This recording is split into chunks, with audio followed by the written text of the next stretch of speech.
ટેકનોલોજીના આ જમાનામાં સોશિયલ મીડિયા આપણા બધાની લાઈફનો એક મહત્વનો ભાગ બની ગયો છે। નાનાથી લઈ મોટા સૌ કોઈ સોશિયલ મીડિયાના ચાહકો હોય છે। ફેસબુક અને ઇન્સ્ટાગ્રામના સૌથી વધુ યુઝર્સ વિશ્વમાં ભારતમાં છે। તો ભારતમાં 2024માં આશરે 367 મિલિયન ફેસબુક યુઝર્સ અને 362 મિલિયન ઇન્સ્ટાગ્રામના યુઝર્સ છે। ફોટોઝ વિડીયો અપલોડ કરવા કે ચેટિંગ કરવા માટે લોકો સોશિયલ મીડિયાનો ઉપયોગ કરતા હોય છે। પરંતુ તમે ક્યારે વિચાર્યું છે કે તમારા ડિજિટલ ડેટાને સુરક્ષિત રાખવો પણ જરૂરી છે? પણ કેવી રીતે?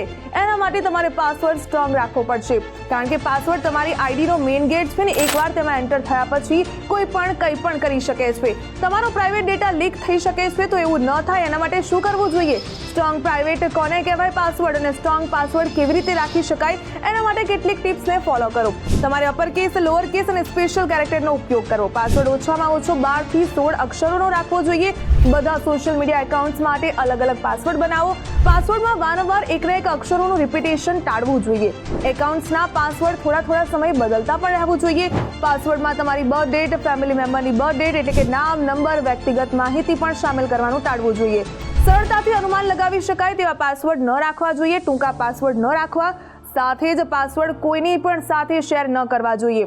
ઈમેલ, સોશિયલ મીડિયા ચેટ્સ કે મેસેજમાં ફોરવર્ડ કરેલી લિંક પર ક્લિક ન કરવો। તમારો પાસવર્ડ હેક થઈ શકે છે।